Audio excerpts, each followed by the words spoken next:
ఎప్పుడో ఈ మూవీ అయితే నిన్న నైటే చూశాను. హీరో నిఖిల్ కెరియర్లో కార్తికేయ 2 పాన్ ఇండియా లెవెల్లో బ్లాక్ బస్టర్ అయింది. తర్వాత మొన్నొచ్చిన స్పై కూడా యావరేజ్ టాక్ వచ్చింది.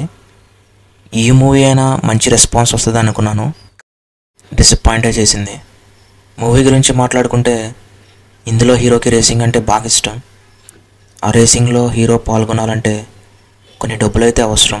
ఆ డబ్బులు సంపాదించడం కోసం హీరో తీసుకున్న డెసిషన్ ఏంటి, దాని తర్వాత హీరో లైఫ్లో ఏం జరుగుతుంది అని అయితే సినిమాలో చూపించడం జరిగింది.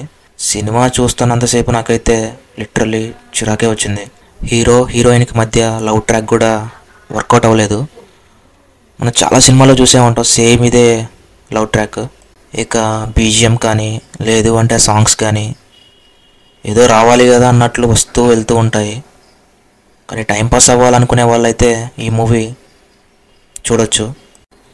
ఈ మూవీకి అయితే ఎక్స్పెక్టేషన్స్తో అయితే వెళ్ళకండి, డిసప్పాయింట్మెంట్తోనే తిరిగి వస్తారు. ఎప్పుడో అన్నట్లుగానే సినిమా అయితే ఉంటుంది.